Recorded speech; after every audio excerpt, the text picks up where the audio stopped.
ওইদিন যখন ফুচকা খেয়ে আসলাম তখন হচ্ছে আমি আমার রুমে চলে গেলাম, চলে গিয়ে ফ্রেশ হয়ে অতনু রুমে চলে গেছে। তো আমি ফ্রেশ হয়ে দেখলাম যে মাকে আর খালাকে দেখতেছি না। তখন খালার রুমে গিয়ে দেখতেছি মা আর খালা ছবি দেখতেছে। তো আবার বাংলা ছবি দেখতেছে। তো আমি তো হচ্ছে ছবি দেখি না। তো আমি ভাবলাম আমি নিচে গিয়ে টিভি দেখি। এখন আর কি করবো, যেহেতু সবাই মামাদের বাসায় চলে গেছে। তো আমি নিচে নেমে আসলাম। আসার পরে আমার হচ্ছে একটা বদ অভ্যেস, আমি হচ্ছে কখনো সোফার উপরে বসি না, আমি হচ্ছে নিচে বসে পা মেলে তারপরে সোফার সাথে হেলান দিয়ে বসে টিভি দেখি সব সময়। এটা আমাদের বাড়িতেও ছিল, খালাদের বাড়িতে আসার পরে তো এটা আরও বেশি হয়ে গেছে। তখন হচ্ছে আমি বসে টিভি দেখতেছি, এর মধ্যে অতনু ভাই উপর থেকে আসছে। সে যে আসছে এটা আবার আমি খেয়াল করিনি। তো সে এসে ফাট করে আমার পাশে একদম গা ঘেঁষাঘেঁষি করে বসছে। তো বসার পরে হচ্ছে আমি তো ভয় পেয়ে গেছি যে এই লোক এখানে কেন বসছে। তখন সে বলতেছে যে সোফার উপরে বসা যায় না। তখন আমি বললাম আমার সোফাতে বসতে ভালো লাগে না, এই জন্য আমি নিচে বসছি। তখন সে বলে যে উপরে উঠা বস, আমার চুলগুলো একটু টাইনা দেয়, আমার মাথা ব্যথা করতেছে। আমি না হাঁ করে আছি। তখন আমি উপরে উঠে বসছি, সে নিচে বসছে। বসার পরে আমি যে তার মাথায় হাত দিব এটার জন্যই মানে আমার এত আনইজি লাগতেছিল, আমার হাত একদম কাঁপতেছে। এর মাঝে উপর থেকে যে আমার খালা, আমার মা, আমার ছোট ভাই, তো ওরা নামতেছে। ৩ জন মানুষ আসতেছে, তো একটা সাউন্ড হয় না? তো অতনু হচ্ছে উঠে সোফার উপরে বসে পড়ছে। আমি সোফার উপরেই বসে মানে জাস্ট মেরে বসে আছি। আমার সাথে মাত্র কি হইল সেটা চিন্তা করতেছি। এর মধ্যে খালা আসছে, তো জিজ্ঞেস করতেছে কিরে বাবু কখন আসছিস? তখন বলতেছে যে অনেকক্ষণ হয়েছে আসছি, মা তুমি একটু আমার মাথাটা টিপে দাও, আমার চুলটা একটু টেনে দাও, মাথাটা ম্যাসাজ করে দাও, আমার খুব মাথা ব্যথা করতেছে। তো সে তার বাবুর মাথা টিপে দিল খালা। তারপরে আমি গিয়ে হচ্ছে খেয়ে দিয়ে ঘুমিয়ে গেলাম। এরপরে তো মামাদের বাড়িতে গেলাম। এরপরে তো এটা পরেরটুকু তো ওই পার্টে বলা হয়েছে, তো তারপর থেকে বলি। এইটুকু অংশ হচ্ছে সেকেন্ড পার্টে মিস হয়ে গেছিলো, যেটা আমার বলা হয় নাই। তো সেজন্য থার্ড পার্টে বলে দিলাম। আর হচ্ছে গিয়ে সবাই একটু লাইক করে দিও, হ্যাঁ? তো চলো গল্পটা কন্টিনিউ করি। তারপরে হচ্ছে আমরা পরদিন তো মামাদের বাসায় গেলাম। ওখানে আমাদের দুপুরের খাওয়া দাওয়া যখন শেষ হয়ে গেছে ওই সময়টাতে ওই বাসায় অতনু ভাই এসে হাজির। বাট সে তো ঢাকা চলে গেছে, তার তো এই সময় এখানে আসার কথা না। তখন সবাই জিজ্ঞেস করতেছে কীভাবে আসলো। তখন সে বলে খালাকে যে আমার ভাল লাগতেছিল না বাসায় তোমাকে ছাড়া, তাই ভাবলাম তোমাকে নিতে আসি। তো ঠিক আছে, তখন সে মামারা তো সবাই খুব অস্থির হয়ে গেছে। সে প্রথমবার মানে খাওয়া দাওয়া করবে, এই বাড়িতে থাকবে এরকম। তো তার জন্য বড় মামার রুমটা ফ্রেশ করে দেওয়া হলো যে তুই রেস্ট কর, খাওয়া দাওয়া করে রেস্ট কর, বিকেলে তারপরে যাইস। তো সে ওখানে গিয়ে রেস্ট করতেছিল না ঘুমাইতেছিল বলতে পারি না। আমরা সবাই তো আমার ছোটো খালা হচ্ছে চলে যাবে, মেজো খালা চলে যাবে মেজো খালাদের বাসায়। তো মেজো খালার যে 2টা মেয়ে ওরা হচ্ছে যাবে না, ওরা বলতেছে এখানে থাকবে, কান্না করতেছে। তখন আমরা সবাই বলি কি ওরা আবার একটু ছোটো ওরা তখন ক্লাস 6-এ পড়ে একজন, 7-এ পড়ে একজন। তো আমরা বললাম যে চল তোদের বাসায় আমরা যাই, তোদেরকে আগায় দিয়ে আসি। তো আমরা সব কাজিনরা গেলাম ওখানে হচ্ছে মেজো খালার বাসায়, মেজো খালাদের দিয়ে আসতে। তো দিয়ে আসার পরে ওখানে গিয়ে মানে আমরা কথা বলতে প্রায় রাত্রে 9টা বেজে গেছে। তো এখন খালা বলতেছে যে রাত 9টা বেজে গেছে, এখন তোরা আবার যাবি, তার চেয়ে ভালো তোরা এখান থেকে যা। তো আমরাও বলি আচ্ছা ঠিক আছে তাহলে রাতটা থাকি। তো খালা বললো আপা সকালে চলে যাবে, আমি তো আপার সাথে দেখা করতে যাইতামই সকালে, তো তোদের নিয়ে একসাথে যাবো, আমি রান্না করি তোরা থাক। তো এই কথা বলার খালা 9:30টার সময় অতনু এসে ওই বাড়িতে হাজির। সে বলতেছে যে তাকে দেখে তো খালা খুব অবাক হয়েছে, তো বসতে বলতেছে অস্থির হয়ে গেছে, কী দিবে খাইতে, কী করবে না করবে। তখন সে বলতেছে খালা তুমি অস্থির হয়েও না, আমাকে হচ্ছে মা পাঠাইছে আদিবাকে নেওয়ার জন্য। বলে আদিবা চল, মা তোকে যাইতে বলছে। তো খালা বলতেছে যে আপা হয়তো তুই এখানে আসার পর থেকে তোর সাথে ঘুমায়, এই জন্য আপা হচ্ছে মনে হয় একা একা ফিল করতেছে, এই জন্য তোকে নিতে পারিস, আচ্ছা তুই চলে যা। তো ওরা কেউ যাবে না, তারপরে আমি হচ্ছে একা তার সাথে চলে গেলাম। এখন সে হচ্ছে গাড়ি দিয়ে আসছে খালাকে, মাকে, আমার ছোট ভাইকে বাসায় যাওয়ার জন্য গাড়িতে করে বলে আসছে, আর সে আসছে হেঁটে খালাদের বাসায়। তো হেঁটে আসছে, তারপরে এখন তার সাথে আবার আমাকে রিকশায় উঠতে হলো, যেটা আমার একদমই পছন্দ ছিল না। তো খুব কষ্ট করে রিকশায় বসে বাড়িতে গেলাম। যাওয়ার পরে আমি গিয়ে খালা রুমে গিয়ে খালাকে জিজ্ঞেস করতেছি খালা তুমি আমাকে কেন আসতে বলছো? খালা বলে কই তুই হচ্ছে কার সাথে আসলি? তখন আমি কি বলবো, তখন আমি বলি অতনু ভাই তো খালার সাথে দেখা করতে গেছিলো, তখন হচ্ছে তার সাথে চলে আসছে। তো খালা বললো আচ্ছা ঠিক আছে ভালো হয়েছে আসছিস। তো আমি বুঝলাম যে খালা আমাকে আনতে পাঠায় না খালার কথা শুনে। তো পরদিন সকালে খালাকে নিয়ে তারা হচ্ছে চলে গেল তাদের বাড়িতে ঢাকাতে। শাফিন ভাই, খালা আর অতনু চলে গেল। তো আমাদের জীবন আবার যেভাবে চলছিল, পড়াশোনা, স্কুল, খাওয়া দাওয়া, বাড়িঘর সামলানো, এইভাবে মানে আবার আমাদের জীবন নতুন করে চলতে থাকলো, যেহেতু বন্ধটা শেষ হয়ে গেছে। তো এই রোজার ঈদের ৩ মাস পরে ছিল আমার জন্মদিন। ওই সময়টাতে হচ্ছে গিয়ে একদিন খালাদের যে মানে অতনু ভাইয়ের যে ড্রাইভার, এমনিতে তো প্রতি মাসে খালাদের ড্রাইভার আসে, খালার যে গাড়ির যে ড্রাইভার উনি আসে। আসার পরে হচ্ছে উনি আমাদের যে প্রয়োজনীয় জিনিসপত্র বা খালা কোনো কিছু আমার জন্য পাঠাইলো বা মার জন্য কোনো কিছু পাঠাইলো, সেগুলো দিয়ে যায়, টাকা পয়সা দিয়ে যায়। বাট কখনো অতনু ভাইয়ের ড্রাইভার কখনো আমাদের বাড়িতে আসে নাই কোনো কিছু নিয়ে। তারপর হচ্ছে উনি আসছে, আসার পরে যে শফিক ভাই আমাকে ডাক দিছে যে আদিবা তোমাকে ডাকতেছে। সে বাসার ভেতরে আসে নাই, সে বাহিরেই ছিল। তো উনি হচ্ছে এসে আমাকে একটা শপিং ব্যাগ ভর্তি করা দেখলাম, সেখানে আছে বেলি ফুলের মালা, আর একটা ব্যাগ দিল। আর মানে 2টা ব্যাগ দিয়ে উনি চলে গেল। বলল যে আমি ভাবলাম, আমি আর জিজ্ঞেস করি নাই যে কে পাঠাইছে, গাড়িটা ওনাদের। আমি ভাবলাম যে খালাই হয়তো পাঠাইছে, ওনাকে আর ভালো মন্দ কিছু জিজ্ঞেস করিনি। তো আরেকটা শপিং ব্যাগে ছিল একটা নোকিয়া ফোন ছিল, আরেকটা শপিং ব্যাগে 2টা শাড়ি, অনেকগুলো অর্নামেন্টস, জুয়েলারি, মানে কানের দুল, গলার টলার এগুলো ছিল, ব্রেসলাইট, আর হচ্ছে চুড়ি ছিল অনেকগুলো। এরকম একটা বক্স করা ছিল, আর একটা শপিং ব্যাগ ভর্তি করা বেলি ফুলের মালা ছিল। তো আমার বেলি ফুল খুব পছন্দ। আর তো পছন্দের হচ্ছে গিফট পেয়ে আমি তো নাচতে নাচতে, বাট গিফট আসলো কী উপলক্ষে সেটা তো আমি জানি না। এখন আমি হচ্ছে খালাকে জিজ্ঞেস করবো, যে আমিও ভাবতেছিলাম যে হয়তো কিছুদিন পর আমার জন্মদিন, সেজন্যই খালা পাঠাইছে। তো খালাকে হচ্ছে বলতে হবে। তো আমি যখন ফোনটা ওপেন করলাম তখন দেখলাম ভেতরে সিম টিম সব কিছু আছে, ফোনের মধ্যে নাম্বার সেভ করা আছে একটা। তো আমি ভাবলাম যে খালা যেহেতু পাঠাইছে, তো খালা মনে সব সেট করে পাঠাইছে, এটা হয়তো খালার নাম্বার।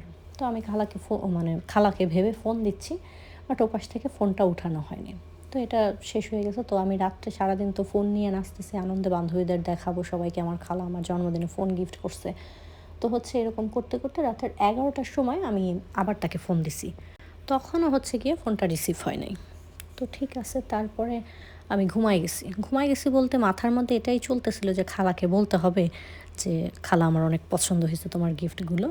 তো রাত্রের 1:30 বাজে আমার ফোনে ফোন আসছে। তো নোকিয়া ফোনের যেই পরিমাণ সাউন্ড, আমার ছোট বোন হচ্ছে ঘুমাচ্ছিল, বালিশের পাশেই ফোনটা ছিল। তো আমার চোখ লেগে গেছে, আমার ঘুমটা আর ভাঙে নাই, ও ঘুম থেকে উঠে গেছে। ও উঠে গিয়ে হচ্ছে বলতেছে যে কিসের এক ফোন পাঠাইছে খালা, রাত্রের বেলাতে এত রাত্রে তোকে কে ফোন করতেছে এটা বলতেছে। আমি বলি দে দেখি কে।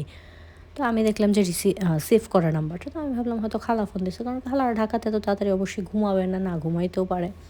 তো আমি ফোন রিসিভ করে ও পাশের কারো আর কথা না শুনে আমি একা একা বলতেছি যে খালা আমার খুব পছন্দ হয়েছে শাড়িগুলা, আর তুমি আমার জন্য ফোন পাঠাইছো, তারপরে ফুল পাঠাইছো, সব কিছু আমার অনেক পছন্দ হয়েছে এগুলো। তো তো এর মাঝে সে হচ্ছে ওই পাশ থেকে বলতেছে যে তোর পছন্দ হয়েছে সব কিছু। এটা শুনে আমি বুঝতে পারলাম যে আমাকে তো এগুলো খালা পাঠায় নাই, মনে হয় এটা অতনু পাঠাইছে কে। পরে আমি না ভালো মন্দ কিছু না বুঝে আমি ফোনটা বন্ধ করে রেখে দিছি। এই লোক আমার জন্য এগুলো পাঠাইছে এই চিন্তা করতেছি আমি এখন। পরবর্তীতে আমি শুয়ে শুয়ে মিলাইতেছি যে প্রথমে তো খালার ড্রাইভার আসে নাই, তার ড্রাইভার আসছে, বা সে ফোন রিসিভ করলো যেহেতু সে, তাহলে কি সেই হয়তো আমাকে এগুলো পাঠাইছে। তো 2 দিন আমি আর ফোন খুলিনি। 3 দিনের দিন ফোনটা খুলছি, খোলার পরে তো যত খুলছি মানে সন্ধ্যার দিকে খুলছি, তো ততক্ষণে আর কোনো ফোন টোন আসে না। রাত্রে আবার ফোন আসছে। ফোন আসার পরে আমি চুপ করে রিসিভ করে বারান্দায় চলে গেছে। আমার ছোটো বোন যদি আবার বোঝা যায় বা সজাগ হয়ে যায়, তখন ও হচ্ছে বলতেছে যে মানে অতনু বলতেছে যে ফোনটা বন্ধ ছিল কেন? তো আমি বললাম এমনিতেই বন্ধ ছিল। তো আপনি আমার জন্য কি এগুলো আপনি পাঠাইছেন? তখন বলতেছে যে হ্যাঁ, আমি পাঠাইছি, আমি তো দেশের বাইরে চলে যাব, এই সময়টাতে থাকবো না, আর কারো আশায় রেখে যেতে চাইতেছিলাম না, এই জন্য হচ্ছে ভাবলাম তোর যেহেতু জন্মদিন তোকে একটা গিফট দিয়ে যাই, এই জন্য সে আমাকে পাঠাইছে। তো আমি জানলাম যে সে আমার জন্য এটা পাঠাইছে। তো কেন পাঠাইছে সেটা আর আমি জিজ্ঞেস করিনি, কারণ বড় ভাই পাঠাইতেই পারে, তাতে কি, আমি তো গিফট তো পাইছি। তো এখন হচ্ছে মাঝে মাঝে সে তার ফোনটায় আমাকে ফোন করে। এভাবে আমাদের বেশ কিছু সময় ফোনে কথা হইলো। তো কিছু সময় বলতে প্রায় 6-7 মাস আমাদের ফোনে এরকম কথা হচ্ছে বলতে কোন ধরনের কথা, আমরা হচ্ছে এমনিতে নর্মালি কথা বলি, সারাদিন কী করলাম, কী করব না করব, হ্যান ত্যান, এতটুকুই। খুব যে বেশি অন্যরকম কথা এরকম নেই। মাঝে সে একদিন আমাকে জিজ্ঞেস করতেছে তুই কি কারোর সাথে রিলেশন করিস? তো আমি বললাম যে না, আমি তো প্রেম টেম করি না, আর আমি কখনো প্রেম টেম করবো না। আমি হচ্ছে বড় হয়ে পড়াশোনা শেষ করে চাকরি করব, মাকে নিয়ে থাকবো, মাকে খুব ভালো রাখবো, যেহেতু বাবা নাই ছোটো ভাই বোনের দায়িত্ব নেব, এরকম বলতেছিলাম। তখন সে বলতেছে ঠিক আছে গুড, এরকম চিন্তা ভাবনায় তো আমি চাই তুই হচ্ছে পড়াশোনা কর আগে, প্রেম টেমের দরকার নাই। অথচ সে আমার সাথে ইনায়া বিনায়া কথা বলে, এখানে এটা মাঝে মাঝে সে কথা বলার মাঝখানে আমাকে তুমি করে বলে। তো কথা বলতে বলতে একটা সময় যে কোনো জিনিস দেখবেন আপনার অভ্যেসে পরিণত হয়ে যাবে, কখন ভালো লেগে যায় সেটা আমরা বলতেও পারি না, বাট ভালো লাগার যে আদৌ কোনো নাম আছে কি না সেটাও আমরা বলতে পারি না। আর ওই বয়সটাই থাকে এরকম। তো তখন হচ্ছে এভাবে তার সাথে আমার কথা হচ্ছে এর মাঝে তখন আমি ক্লাস 10-এ উঠছি। তখন আমি তাকে একদিন, তার আবার জন্মদিন ছিল, তো আমি বললাম যে ওই দিন তো আপনার জন্মদিন, আপনি আমার জন্মদিনে এত কিছু গিফট দিলেন, আমি আপনার জন্মদিনে কিছু গিফট দিতে চাই। তখন সে বলতেছে তুই আমাকে কী গিফট দিবি? তখন আমিও হচ্ছে চিন্তা করলাম আসলেই তো এই লোকের যে টাকা পয়সা, এত বড় লোক, তাকে আমি আর কী গিফট দেবো, আর আমি গিফট দিলে সে কি আর সেই গিফট নেবে?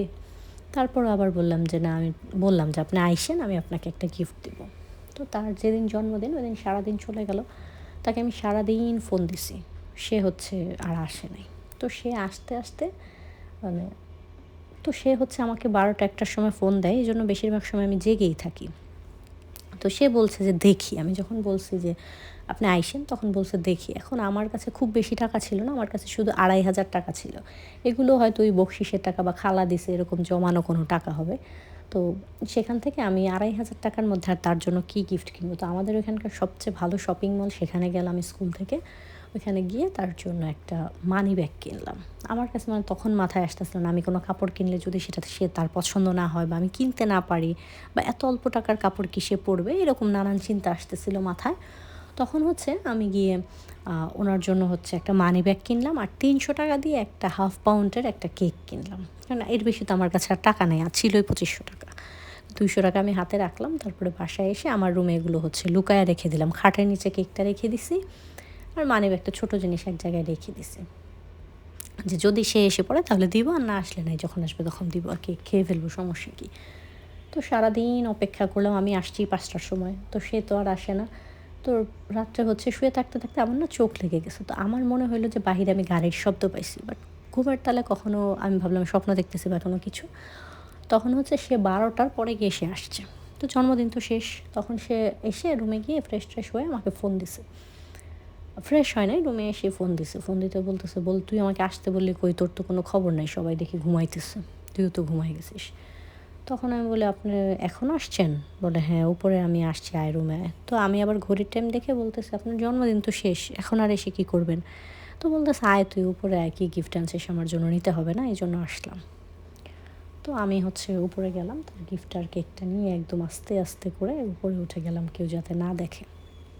উপরে গিয়ে ওনাকে মানি ব্যাগটা দিলাম, সে দেখে নেড়ে ছেড়ে রেখে দিল। তো আমি বললাম পছন্দ হয় নাই? বললো না, অনেক সুন্দর। তো কেক নিয়ে আসছি, তাই বলছে কেক কাটে না, বলে কেক আর কেটে কী হবে, কেক কাটতে হবে না, তুই খেয়ে ফেলিস, কেটে পড়ে। আর আমি বলি না কাটেন আপনি, আমি একটু খাই, আপনি একটু খান, কতক্ষণ যাবত কেকটা দেখতেছি, খাই নাই, রেখে দিছে, আপনি আসলে কাটবেন। তখন সে কেকটা কাটলো, কাইটা আমাকে খাওয়াই দিল, সে আর খায় নাই। তারপর আমি বললাম আপনি একটু খান, তখন আবার একটু খাইলো, খাওয়ার পরে বলতেছে একটুও মজা না, কী কেক নিয়ে আসছিস। আমি আবার মনে মনে 4টা গালি দিলাম, আমার এত কষ্টের জমানো টাকা দিয়ে তার জন্য এগুলো আনছি, আর এখন বলে মজা না। তা আমি 2-3বার জিজ্ঞেস করছি আপনার কি মানি ব্যাগটা পছন্দ হয়েছে? তখন বলতেছে যে হ্যাঁ, মানি ব্যাগটা সুন্দর, বলে সে তারপর পকেটে এটা রেখে দিছে সাথে সাথে। তো সে বলতেছে যে আমি তো ভাবছিলাম তুই হয়তো আমাকে অন্য কোনো গিফট দিবি, বাট এই এই মানি ব্যাগ দেওয়ার জন্য আমাকে তুই ডেকে নিয়ে আসছিস। তো আমি না ভয় পেয়ে গেছি, আমি ভাবলাম যে কী বলতেছে লোকটা। তো আমি বললাম অন্য কোনো গিফট কি, এর চেয়ে দাম আমার কাছে তো এর চেয়ে বেশি টাকা পয়সা না, এর চেয়ে দামি গিফট আপনাকে আমি দিতে পারি না, এর পরের জন্মদিনে যান আপনাকে ভালো একটা গিফট। তখন সে মানে খুব আস্তে আস্তে এসে সে না আমাকে জড়ায় ধরছে, এটাতে আমি খুব মানে ভয় পেয়ে গেছি, আমি তাকে ধাক্কা টাক্কা দিয়ে সরাই আমি একদম দৌড়ে নিচে চলে গেছি। আর মানে কোনো কথা নাই বা কোনো কিছু নাই, আর আমি নিচে আসার সাথে সাথে সেও নিচে নেমে বাসা থেকে বের হয়ে মানে ওনাদের ঢাকা চলে গেছে। এরপর থেকে আমি হচ্ছে তাকে যখন আমি মানে রুমে আসার পরে আমার এটা নিয়ে খুব একদম হাত পা কাঁপতেছিল, আমার একদম যে ঘেমে টেমে অস্থির হয়ে গেছে, যেটা কী হইলো আমার সাথে। তখন আমি বসে বসে মানে আমার মাথায় আসতেছিল নানা ধরনের নেগেটিভ চিন্তাভাবনা, যে আসলেই কি সে আমাকে পছন্দ করে, বা সে তো কখনো বলে নাই আমাকে পছন্দ করে বা ভালোবাসে, তাহলে সে কি আমাকে ব্যবহার করতে চাইতেছে, বা তাদের বাড়িতে থাকি সেই সুবাদে এরকম সে আমার সাথে কোনো ফিজিক্যালি রিলেশন বানাইতে চাইতেছে। আমি এই ধরনের নোংরা চিন্তাভাবনা দিয়ে আমার মাথা ভরা। তো আমি এগুলো চিন্তা করতেছি যে হয়তো সে আমার সাথে খারাপ কিছু করবে, তারপর আমাকে ছেড়ে দিবে। তো আমাদের কী হবে? আমার বাবা নাই। তো এইরকম নানান চিন্তাভাবনা করতে, করতে ২-৩ দিন হয়ে গেছে। তারপরে আবার নিজেকে নিজে সামলাইতেছিলাম, বুঝতেছিলাম যে মনে হয় না এরকম কিছু না, সে আমাকে পছন্দও করতে পারে। মানে হাজার চিন্তাভাবনা নিজের সাথে বাকদ্বন্দ্ব করতে, করতে তারপরে আমি হচ্ছে একটা সময় একটু রিল্যাক্স হইলাম যে না ঠিক আছে, সে হয়তো ততটাও খারাপ না বা কোনো কিছু না। সে চাইলেই আমার সাথে জোর জবরদস্তি করতে পারতো, বাট সেরকমটা করে নাই। তো এটা মনে হওয়ার পরে প্রায় ১ সপ্তাহ পরে আমার মনে হলো যে ঠিক আছে তাহলে তারে একটা ফোন দিই। তো তাকে ফোন দিচ্ছি, তার ফোন বন্ধ। এখন আর হচ্ছে কী করার? আমার তো এর মাঝে আর কিছু করার নাই। এখন তাকে আমি ফোন দিচ্ছি, ফোন বন্ধ, ফোন দিচ্ছি, ফোন বন্ধ। তো আমি হচ্ছে প্রতিদিন সেই সময়টায় জেগে থাকি যে ১টা-১.৫টা বাজে সে আমাকে ফোন দিত, ওই সময়টায় তাকে ফোন দিই। বাট ফোনটা টোটালি বন্ধ। তো আমি যেমন ৩ বেলা ভাত খাচ্ছি, ওইরকম সারাদিন নিয়ম করে ১ ঘন্টা ১.৫ ঘন্টা পর, পর তাকে একটা ফোন দিচ্ছি আর দেখতেছি ফোনটা বন্ধ। তো আমার হচ্ছে আমি আর অন্য কারো কাছ থেকে যে তার নাম্বারটা চেয়ে নেব সেই রাস্তা আমার কাছে নেই। আমার কাছে রাফিন ভাই, শাফিন ভাই কারো নাম্বারই নেই। তো শুধু খালার নাম্বার আছে, মার ফোনে সেভ করা। কথা তো আমাদের হচ্ছে খালার সাথেই হয়, খালুর নাম্বারও নাই, কোনো কারো নাম্বার নাই, শুধু হচ্ছে তার নাম্বারটা আমার ফোনে সেভ করা ছিল। এখন সে যেটা করছে সে আমার সাথে কথা বলার জন্য এক্সট্রা একটা ফোন কিনছিল। ওই ফোনটা সে শুধু রাখতো আমার সাথে কথা বলার জন্য, ড্রয়ারে থাকতো। তার সাথে সে বাসায় এসে ফ্রি হয়ে ওটা দিয়ে আমাকে ফোন দিত। এখন সে ওই ফোন সহ ফেলে দিছে। ফেলে দিয়ে ভেঙে ফেলছে যে আমার সাথে আর সে কথা বলবে না, আমার সাথে কোনো মানে রিলেশন নাই, বেয়াদব মেয়ে আমি। তো যাই হোক এভাবে দিন চলতে থাকলো। তো প্রথম আমার খুব কষ্ট হচ্ছিল যে লোকটাকে এতটা কষ্ট দিলাম, সে ফোনই বন্ধ করে রাখছে, আমার সাথে আর কথাই বলবে না। পরবর্তীতে আস্তে, আস্তে জিনিসটা সয়ে গেছে। হয় না? অনেক দিন ধরে দেখা হয় না, কথা হয় না। আস্তে, আস্তে আমিও জিনিসগুলো ভুলে গেছি, পড়াশোনা করতেছি। আ এর মাঝে এই ধরনের টেনশন করতে, করতে আমার যেটা হইছে, আমি হচ্ছে গিয়ে আমার যে এসএসসি পরীক্ষা, টেস্ট পরীক্ষার মধ্যে আমি অঙ্কে করলাম ফেল। তখন হচ্ছে আমার তো আরও টেনশন বেড়ে গেল যে না, এরকম করে থাকা যাবে না। সব কিছু বাদ দিয়ে আমাকে পড়াশোনা করতে হবে। তারপরে আমি হচ্ছে মনোযোগ দিয়ে পড়াশোনা করতে থাকলাম। মাঝে, মাঝে তাকে ফোন দিতাম। যখন সময় হতো তখনই তাকে ফোন দিতাম। এরপরে সব কিছু চিন্তাভাবনা বাদ দিয়ে পড়াশোনা করলাম। পরীক্ষা দিলাম। তো পরীক্ষার সময় খালা আমার জন্য অনেক কিছু পাঠাইছে ড্রাইভারকে দিয়ে, বা ঢাকা থেকে আমার জন্য এটা ওটা প্রায়ই আসে। তো সব কিছু আমার জন্যই আসে। এটা নিয়ে আবার আমার বোনরা, মামাতো বোনরা সবাইকে দেখাই না আসলে যে খালা এটা দিছে। সবাই খুব হিংসা করে। কিন্তু আসলে তো সব কিছু আমার জন্য খালা পাঠায় না। মাঝে, মাঝে আমার জন্য কিছু গিফট অন্য কেউ পাঠায় ঢাকা থেকে। তো এসএসসি পরীক্ষা দিলাম এভাবে। তো যেদিন আমার কলেজের ১ম দিন ছিল, ওই দিনটাতে আমি হচ্ছে খেয়াল করলাম, যখন আমি কলেজের ভিতরে ঢুকছিলাম তখন আমার মনে হইলো যে আমি কলেজের বাইরে হচ্ছে তার গাড়িটা দেখলাম। তো তার গাড়িটা তো আমি অনেকবার দেখছি, বা ওরকমভাবে তো নাম্বার-টাম্বার আমি বলতে পারি না। তো আমি যাওয়ার সময় তো চলে যাচ্ছিলাম ভেতর দিকে, তখন দেখছি। পরবর্তীতে ভাবলাম আমি যদি চলে আসি, আসার সময় এটা ভালো করে দেখব। এটা আসার সময় দেখলাম যে না, আর গাড়ি-টাড়ি কিছু আর নাই। তো এই পর্যন্তই ছিল। তারপরে এর মাঝে খালা হচ্ছে ২-৩ বার আসছে আমাদের বাসায়। এমনি খালা আসছে, শাফিন ভাই আসছে, রাফিন ভাইও আর আসে নাই। আর অতনুর তো কোনো খোঁজ খবর নাই। প্রায় ১ বছর হয়ে যায়, কোনো খোঁজ খবর নাই। এর মধ্যে হচ্ছে একদিন ওই যে গ্রামে যে বেড়াইতে আসছিল রাফিন ভাইয়ের যে ফ্রেন্ড, সে হচ্ছে তারা যখন এখান থেকে গেছে ছবি তুলে নিয়ে গেছে। তো তার বড় ভাইয়ের জন্য হচ্ছে গিয়ে শাফিন ভাই হচ্ছে যে ছবি তুলে নিয়ে গেছে, শাফিন ভাই হচ্ছে ছবি দেখাইতেছিল ওনার যে ফ্রেন্ড, শাফিন ভাইয়ের একটা ফ্রেন্ড আছে, ওকে ছবি দেখাইতেছিল। তখন হচ্ছে মানে গ্রামের ছবি দেখার সময় মাহারিন আপুকে দেখে পছন্দ করছে। সেটা হচ্ছে শাফিন ভাইয়ের বন্ধুর ভাইয়ের জন্য। তো ওই ছবি দেখছে, পছন্দ করছে। তো খালাকে জানাইছে। জানার পরে খালা বলছে ঠিক আছে চইলেন একদিন সামনাসামনি গিয়ে দেখে আসবেন। তো মামাদের বাসায় আসছে মাহারিন আপুকে দেখতে, দেখার পরে পছন্দ হয়ে গেছে ওনার। তো ওনার যে আর কি দেখতে আসছে, যে আন্টি যে দেখতে আসছে, আন্টির বড় ছেলের জন্য মাহারিন আপুকে দেখে গেছে। আর ছোট ছেলের নাম হচ্ছে হিমেল। ও হচ্ছে আমাকে দেখে খুব পছন্দ করছে, এবং ও এটা হচ্ছে শাফিন ভাইকে জানাইছে যে এমন এমন ওই মেয়েটার নাম কি, ওকে খুব ভালো লাগছে আমার। তো বলছে যে হ্যাঁ ওর নাম হচ্ছে আদিবা। তো এরপরে তারা হচ্ছে ১ সপ্তাহ ১০ দিন পরে আমরা মামারা ঢাকাতে গেছে, মামা গিয়ে তাদের বাড়ি টাড়ি দেখে আসছে, পছন্দ হয়েছে। ১ সপ্তাহ পরে তারা আবার আসছে খালাদের বাড়িতে আসছে, এবার মামাদের বাড়িতে যায় না যে বিয়ের ডেট ফিক্সড করার জন্য। তো মামারাও আসছে এখানে, সবাই এসে এর মাঝে রাফিন ভাই শাফিন ভাই কেউ আসে নাই। খালা সরি রাফিন ভাই আর রতনু ভাই কেউ আসে না, শাফিন ভাই আসছে। আর মারিনাপুর যে শ্বশুরবাড়ির লোকজন তারা আসছে, ওই যে হিমেল ছেলেটা আসছে। তো আসার পরে সে মানে আমাকে এটা ওটা কথা এদিক ওদিকের কথাবার্তা বলতেছিল, ফ্লার্ট করতেছিল আর কি আমার সাথে। তো আমার হচ্ছে সে তখন আমার ফোন নাম্বারটা নেয়, তখন তার আমাকে খুব পছন্দ হয় এবং মাহারিনাপুর আর ভাইয়ার বিয়ে ঠিক হয়ে যায়। ওনাদের হচ্ছে 2 মাস পরের একটা ডেট ফিক্সড হয় ওনাদের বিয়ে। তো 1 মাস তো এভাবে। তো তখন হচ্ছে ওই হিমেল হচ্ছে ওর মাকে আমার ছবি দেখায় যে মা দেখো এটা হচ্ছে যে শাফিনের খালাতো বোন, মেয়েটাকে আমার খুব পছন্দ। আমার পরীক্ষা টরীক্ষা শেষ হলে তখন হচ্ছে আমি এই মেয়েটাকে বিয়ে করব। সে তখন অনার্সে মাত্র ফার্স্ট ইয়ারে পড়তেছে। তো আমি হচ্ছে মেয়েটাকে পড়াশোনা শেষ করে বিয়ে করব।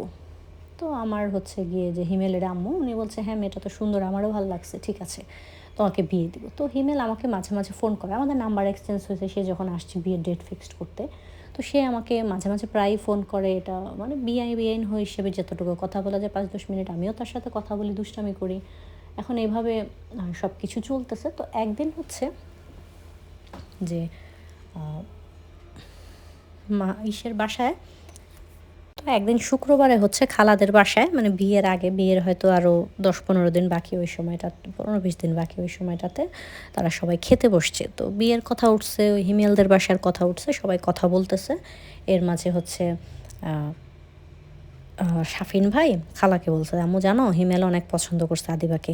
হিমেল হচ্ছে আদিবাকে বলছে বিয়ে করবে ওর পড়াশোনা শেষ করে। আন্টিকে দেখাইছে, আন্টিও আদিবাকে অনেক পছন্দ করছে। তো খালা শুনে বললো ঠিক আছে ভালোই তো, এসব বিষয়ে এখন আর কথা বলিস না, যখন কাটা তখন দেখা যাবে। কারণ আগে আগে কোনো কিছু বললে যদি না হয়।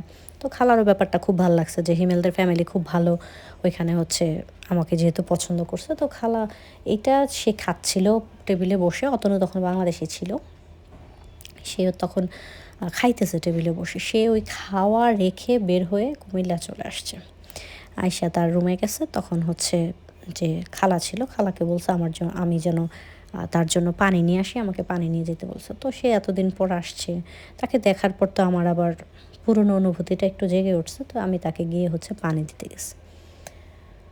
তো পানি দিতে যাওয়ার পরে সে হচ্ছে আমাকে মানে বলতেছে যে আমার একজন দিয়ে হয় না, আমার হচ্ছে নাগর লাগে। তো সে আমার সাথে 6 মাস কথা বলে নাই, তাতে আমি হচ্ছে নাগর জুটায় ফেলছি, এখন আমি হিমেলকে বিয়ে করব, হ্যান ত্যান, মানে আমাকে নোংরা নোংরা কথা বলে ভরে ফেলছে। তো আমার না খুব রাগ উঠে গেছে যে কথা নাই বার্তা নাই, 6 মাস পরে আসছেন, ফোন বন্ধ করে রাখছেন, এখন হচ্ছে আপনি আমার সাথে ভালো মতো 2টা কথা বলবেন। এখন সে বলতেছে আমি নাকি নাগর জুটাইছি। তো আমি তাকে বলি কি ঠিক আছে যান, আমিও আপনাকে দেখাই দিব হিমেলকে বিয়ে করে, আমি হিমেলকে বিয়ে করবো জান, এখন আমি ইচ্ছে করে হিমেলের সাথে প্রেম করব। তখন সে আমাকে ইচ্ছে মতো গালাগালি করে আবার চলে গেল ঢাকায়, মানে আমাকে গালাগালি করার জন্য সে কুমিল্লা আসছে, পোকাতে আসে সেটা চলে গেছে। তো আমার তো খুব রাগ লাগতেছে। এখন তো তার ফোন তো এখনও বন্ধ, আমার কাছে তার ফোন নাম্বারও নাই, তার সাথে আমার কথাও নাই। তো আমি তো রাগে জিতে এখন হিমেল ফোন দিলে আমি আরও হিমেলের সাথে বেশি বেশি করে কথা বলি।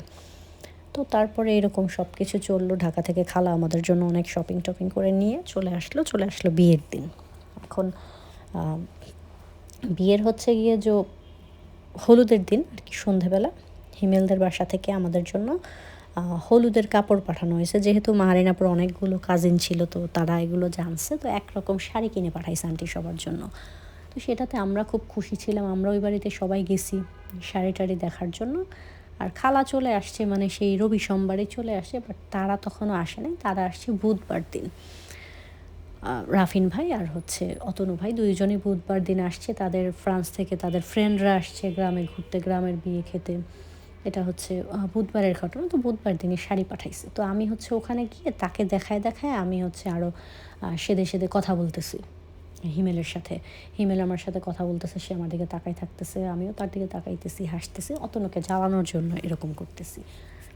তখন শাড়ি টাড়ি দিয়ে তো হিমেলরা চলে গেল, অনেক কথা টথা হইলো ওদের সাথে। তো ওইখান থেকে সে আমার দিকে মানে এমনভাবে তাকায় আছে, সে আমাকে চোখ দিয়ে গিলে খেয়ে ফেলবে। এর মাঝে তার সাথে আমি আর কোনো কথা টথা কিচ্ছু বলি নাই, যে যা আমি তোর সাথে কথা বলবো না, আমি হিমেলরে বিয়ে করে তোকে দেখাবো, এরকম আমি মানে জিদ্দের চোটে এরকম করতেছি।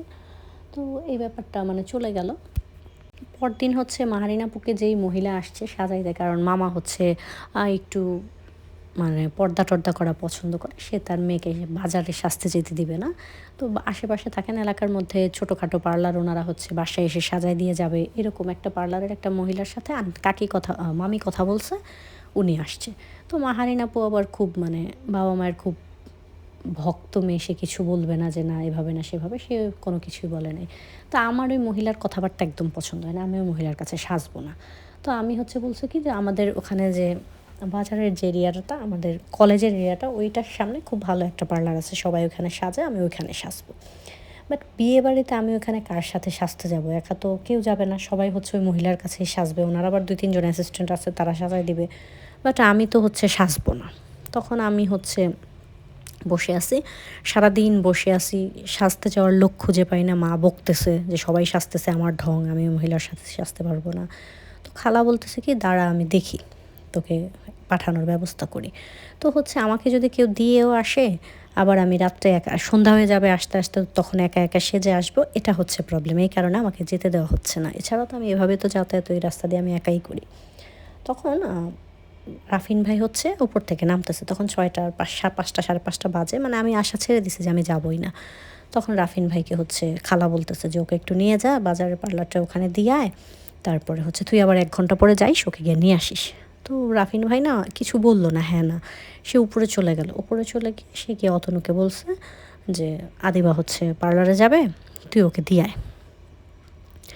তো আমি যখন সে আসছে বলতেছে কে পার্লারে যাবে, তখন খালা বলতেছে কেন, বলতেছে রাফিন বললো কি যেন পার্লারে যাবে, আমার হচ্ছে আর রাফিনের একটু কাজ আছে, রাফিন ওদের নিয়ে বাইরে গেছে, ওনার ফ্রেন্ডরা আসছিল সবাই, বললো ওদের নিয়ে বাইরে গেছে, তুই হচ্ছে কে যাবে আমি নিয়ে যাই। তো খালা বলতেছে আদিবা যাবে। এখন এই বেটার সাথে তো আমি পার্লারে যাবো না, এই বেটা আমাকে কতগুলা বকা দিচ্ছে। আমি বলছি না আমি পার্লারে সাজবো না, আজকে আমি সাজবো না, এমনিতেই শাড়ি পরাই দিও তুমি, এমনি ঘরে সাজবো, আমি পার্লারে যাবো না। তখন খালা ধমক দিছে। ধমক দেওয়ার পরে তখন সে ওই যে ঈদের মধ্যে যে খালার জন্য মেরুন কালার শাড়িটা আনছিল, আমি সেই শাড়িটা নিছি, সেটা হচ্ছে আমি পরবো হলুদে। তো আমি ওই শাড়ি নিয়ে তারপরে গেলাম তার সাথে। তো তার সাথে গাড়িতে করে গেছে, আমি একটা কথাও বলি নাই। গেলাম, যাওয়ার পরে সেজে টেজে প্রায় 1-1.5 ঘন্টা পরে বের হইলাম। বের হওয়ার পরে তো সে হা করে আমার মুখের দিকে তাকায় আছে, সে জাস্ট পার্লারের সামনে গাড়িটা নিয়ে দাঁড়ায় আছে, মানে কোথাও যায় না, কিচ্ছু করে না, 1.5 ঘন্টা এখানেই দাঁড়ানো। তারপরে হচ্ছে সে আমাকে দেখে মুখের দিকে হা করে তাকায় আছে। তা আমি আর ভালো মন্দ কিচ্ছু বলি না, আমিও চুপ করে আছি যে ওনার সাথে তো কোনো কথা বলা যাবে না। তো সারা রাস্তা গাড়ি চালাইতেছে আর আমার মুখের দিকে তাকাইতেছে, কতক্ষণ পর পর সে মানে জাস্ট তাকাই আছে। তো হলুদের দিন গেলাম ওখানে, মারিনাপুদের বাড়িতে চলে গেলাম ওইখান থেকে। সেও পাঞ্জাবি টাঞ্জাবি পরে আসলো, তারপরে সবাই ছবি টবি তুলতেছে, হলুদ দিল, নাচ গান অনুষ্ঠান টুকটাক সব কিছু হয়ে। তো তারা হচ্ছে ওখান থেকে চলে গেছে অনেক আগেই, তারা এবং তার ফ্রেন্ডরা প্রায় হচ্ছে যখন 7টা 8টা বাজে, ওই সময়টাতেই 8টা 9টার দিকে তারা হচ্ছে চলে গেছে। তো আমরা আসতে একটু দেরি হয়েছে। তো খালা হচ্ছে যেহেতু আপুদের বাড়িতে মামাদের বাড়িতে ওই দিন রান্না টান্না হচ্ছিল, অনেক মেহমান আসছে, অনেক দিন পর সবার সাথে দেখা হয়েছে অনুষ্ঠান উপলক্ষে, তো তারা হচ্ছে কথা বলতেছিল। তো আমরা যারা কাজিনরা ছিলাম, যেহেতু খালা মামাদের বাড়িতে তো অনেক মেহমান হয়ে গেছে, মামার শ্বশুর বাড়ির লোকজন আসছে, তো আমাদের কাজিনদেরকে পাঠাই দিয়েছে খালাদের বাড়িতে, যেহেতু উপরে তো রাফিনার হচ্ছে ওর বন্ধুরা ঘুমাবে, অতনু আর রাফিন ওদের বন্ধুরা যারা আসছে 4-5 জন তারাই শোবে, তোমরা হচ্ছে নিচে যে কয়টা রুম আছে মিলেমিশে তোমরা সব ভাই বোনরা গিয়ে ওখানে শুয়ে থাকো। তো শাফিন ভাইয়ের সাথে শাফিন ভাইয়ের রুমের জন্য 3-4 জন ছেলে দিছে, আর হচ্ছে আমরা হচ্ছে ভাই বোনরা সব বোনরা সবাই আসছে।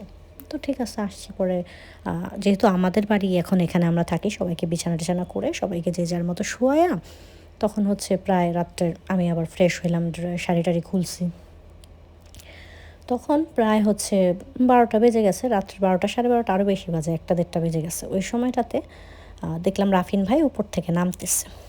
তো আর রাফিন ভাই আমাকে বললো 1 গ্লাস পানি নিয়ে ছাদে যা। তখন আমি বললাম কি এত রাত্রে ছাদে যাব, কে ছাদে? বললো যা 1 গ্লাস পানি নিয়ে যা, অতনু আছে ও পানি খাবে, 1 গ্লাস পানি দিয়ে। তো আমি হচ্ছে গিয়ে তো তার কাছে পানি নিয়ে আমি ভাই আপনি যান, বলছে কিছু হইব না, যা তুই, আমি আসি এখানে। তো কী করবো, তাদের বাড়িতে থাকি, সে বলছে পানি দিতে, এখন তো আমাকে যেতেই হবে। তারপরে আমি হচ্ছে পানি নিয়ে উপরে গেলাম, যাওয়ার পরে পুরো ছাদ দেখি ফাঁকা, তো ছাদে লাইট জ্বালানো ছিল, তাকে দেখি ওই কর্নারে বসে আছে। তো আমি ওখানে গেলাম, যাওয়ার পরে পানি দিতেছি, বল তুই এখানে কী করিস? আমি বললাম, রাফিন ভাই বললো আপনি নাকি পানি খাবেন। তখন বলতেছে বস এখানে। বসলাম।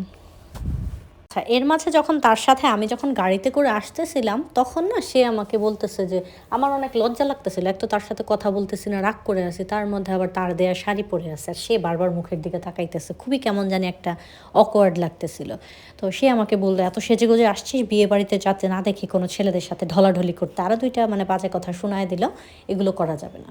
তো ঠিক আছে, ওখান থেকে যখন আসলাম তো তারপরে ছাদে যাওয়ার পরে সে আমাকে বলল বসতে। আমি বসলাম। এখন বসার পরে সে আমাকে বলতেছে, "তুই হিমেলকে কিন্তু তুই বিয়ে করিস না।" থাকে না মানুষের একটা, যখন মানুষ খুব ইমোশনাল হয়ে যায় বা মন খুলে কিছু বলতে চায়, কারণ তখন তারা সবাই ড্রিঙ্ক করছে ওইখানে, সবাই যে যার রুমে চলে গেছে। সে হচ্ছে যাইতে চাইতেছিল না রুমে বা যে কোনো কিছু, এই কারণে হচ্ছে রাফিন ভাই আমাকে উপরে পাঠাইছে। এখন সে যদি আমার সাথে চিল্লাচিল্লি করে বা আমাকে কোনো কিছু আঘাত করে, সেজন্য যেহেতু তার খুব রাগ, রাফিন ভাই সিঁড়ির মধ্যে দাঁড়ানো, ছাদের যে সিঁড়িটা সেখানে দাঁড়ানো, আমি হচ্ছে ভেতরে গেছি। তো আমি তো বিকেল থেকে তার উপরে আমার খুব জেদ। প্রথমে তো আমি বুঝি নাই সে যে ড্রিঙ্ক করে আছে, কিন্তু সে খুব মানে তার কণ্ঠটা খুবই নরম ছিল এবং মানে থাকে না বিনয়ী একদম কণ্ঠে সে আমাকে বলতেছিল, "তুই হিমেলকে বিয়ে করিস না।" এখন বিকেলে সে আমাকে 4টা নোংরা কথা শুনাইছে। এখন আবার তার কথা আমি এত সুন্দর করে সহজেই মেনে নিব?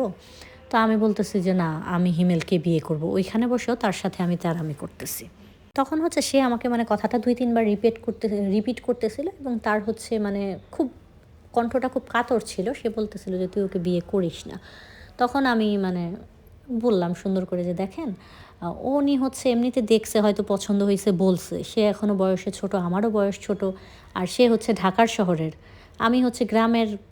তো সে কোনোদিনও আমাকে বিয়ে করবে না। আর তার সাথে আমার কোনোদিনও বিয়ে হবে না।" এটা একটা কথার কথা বলছে। আর আমি তার সাথে কথা বলছি একটু বিয়াই হিসেবে। আমার মনে তো এরকম তাকে নিয়ে কিছু নাই।